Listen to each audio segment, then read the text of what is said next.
Hi, Fred and Solja. It's been very, very long time, as you know, and we know. And the only reason is it just got away from us. We had no intention of ever letting such a long time exist without talking to you or writing to you. And as usual, oh, to talk about that it's much easier to talk directly by a tape instead of writing a letter. I just can't begin to think about writing everything down. So the first thing I wish to say is our apologies for seemingly being indifferent, which we're not. It's just that time has zipped by and the year is gone, and we just never got a chance to talk to you as much as we wanted to. Next, I'd like to say congratulations. We hear there's a baby on the way, due in a few months now, and we're very, very happy for you and hope that you're well, Solja, and feeling good, and that you're both happy. We are very happy for you. We also don't know much about your plans. I get hints from the last I've heard from you and from Mom that you might return to this country or you might not, and we just don't know. Please tell us if your plans include coming home. We'd be very excited to know if you're really going to come. Little infants, I think, travel very well because they sleep so much. It's probably a very good time to travel rather than when your baby is older. But of course, it's your business, not mine. Um, just a minute. The tape is fairly short, so I will talk rather rapidly, trying to cram in as much as possible. Um, First, Fred, about all your stuff about my exhibits. It's very sweet of you to be so concerned, but I'm afraid your concern is just totally unnecessary. You must have some mental concept of what it's like to have an exhibit here that is totally different than reality.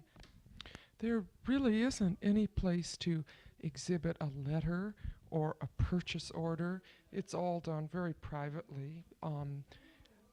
There's no one to impress, and it's just not at all whatever your imaginings are about. So you needn't ever do that.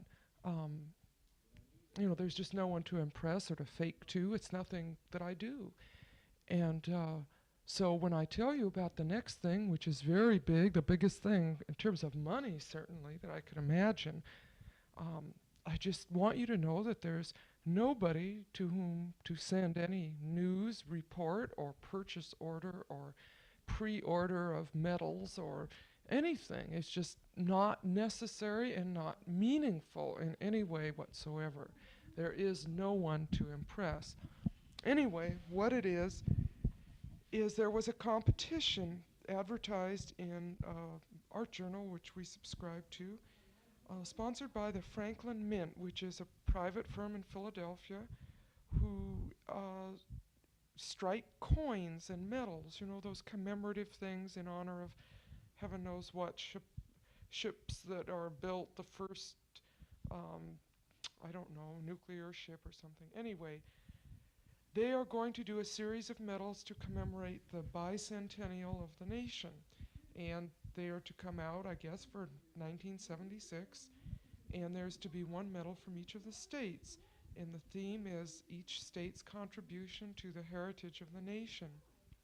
Well, so we each sent in, and we each worked on a design on a different theme about Oregon after researching ideas, and sent them in, and never heard, and just had to go on the assumption that we were zero, that we didn't win fourth prize or anything, either of us. And then 2 days ago, months after the competition was over, after the due date, I got a letter, and of course I was hysterical and screaming and overwhelmed to find that I had won first prize, which means that my design will be the one used on the Medal of Oregon, and it hopefully will be something attractive.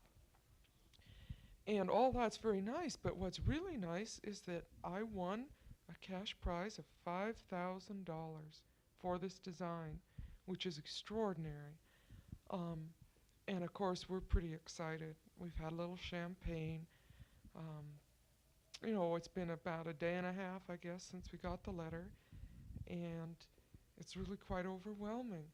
But what we really have to do with most of it is put it back in the bank because of the house. Now, our beautiful landscaping um, really got out of hand. The plants we ended up having, I guess, were way more than what we'd ever intended plants to cost. We ended up tearing out the old rotten fence and putting in a whole new fence.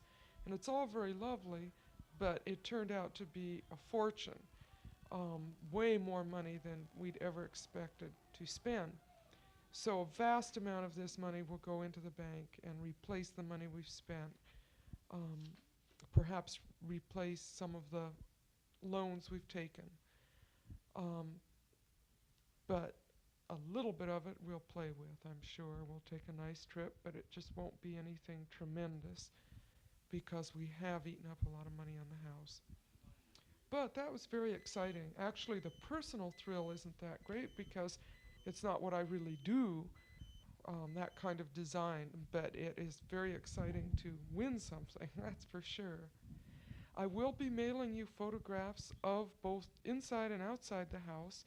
We've been really collecting wonderful toys, old neon signs, signs that light up from the back. Um, just kind of primitive American things. Like, by primitive, I mean, oh, 50-year-old tins, biscuit tins and things like this. Nothing that you would call antique in terms of French porcelain or anything like that. That doesn't interest us, but just funny old things that we like. And we just go tromping around to junk places and we find them, and it's turning out that we've got a lot of junk. And until we start shuffling around and making more room, we just don't even have space for it all. It's in the basement. But my big project for the summer will be cleaning out drawers and reconsolidating things and hoping to get more of the inside painted and making our space more usable. Right now, we've just kind of let things slide. We have junk all over the house, and we're not using the space as economically as we should be. But it is fun to go tromping around. That's one of the things we do. Often Joe will photograph, but most of it is just looking at things. We enjoy that. School finished for me last Friday, and Friday night was graduation, and so Saturday we went to the beach, and that was a wonderful relief for me. Just getting away from the whole world of school took time, and for Joe it was the first vacation we've had that he's taken off work, except for right after we got married when we went to visit Mom and Grandma. So 5 days at the beach, and I think I'm going to have to turn the tape over. I'll keep going till the end.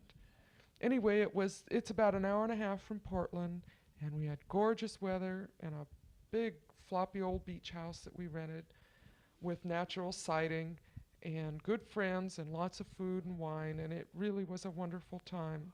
I did a lot of bicycling and just felt great, suntanned and healthy and all that. Oh, I can never tell when it's over. It's still rolling. Oh, there it is.